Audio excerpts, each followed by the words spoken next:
both Joanna and Ros have come today because they lost their partners in very tragic circumstances, and just at the point at which they really need help and support from the state, this year, today, the government has decided to change the rules. Well, Mike died in August 2014, so 2.5 years ago now. He was ill with cancer all of a sudden in June 2012. We lived on a cancer roller coaster for the next 2.25 years, through every single appointment and chemo and inpatient and outpatient. And then unfortunately he got the better of him.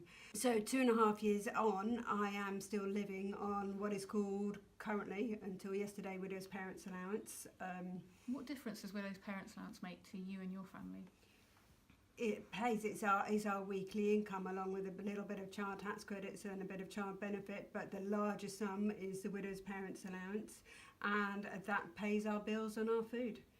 And the government is talking about changing that system, and from today the system has come in. So rather than you getting it every week as you have been getting it, they're going to give people a lump sum at the point at which their partner dies, and then change the benefit so that it ends after 18 months. What do you think of that?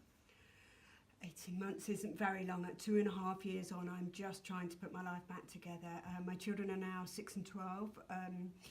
My 6-year-old is quietly confident, but this term at school, she's clung on to me, and she's had to be prized off me to go into school, and she has become aware that nobody else's dad has died in her classroom, and she is that statistic of one in every classroom. David died in July 2015, and we had a 3-year-old daughter, Marlene, and I was 38 weeks pregnant back then, and in comparison to Ross, it was a very sudden death. So David had a stroke and died 2 days later in hospital, so it all came crashing down with no knowledge what will actually happen. So obviously your youngest daughter was born shortly after David died. She's now 1 week after the funeral. Goodness, she's now 18 months old. That is the point at which the government would want to cut the benefit for people. Yes.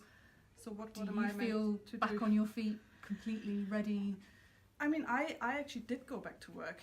I went back to work 4 months after I gave birth, and actually, to be honest, I think lots of people would probably want to go back to work and escape all of it. But you've got children at home who grieve, which is a long term. I mean, only my daughter now, almost turning 5, she's only realizing now what has actually happened.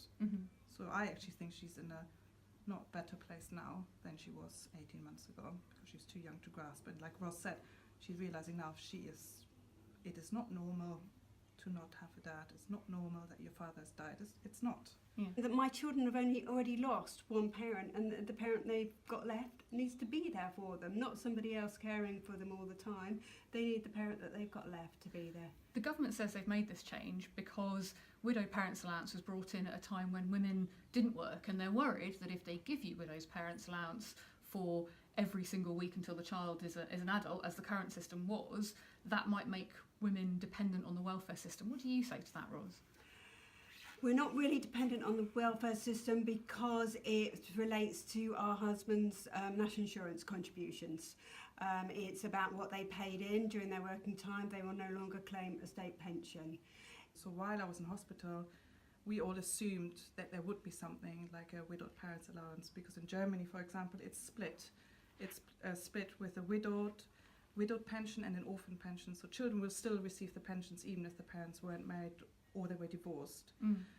And then I found out that there'd be nothing. So it was a big shock. And so I think one of the things we need to explain to people watching this is the reason there is nothing is we not weren't because married. David didn't pay his No, national insurance paid contributions exactly the just as same. Mike did. It's just we didn't get married. Yeah, you're not married. No. Now, obviously the government has said that the reason they brought in this change is they were modernising the widow parents system. Yeah, but they So still they- don't include.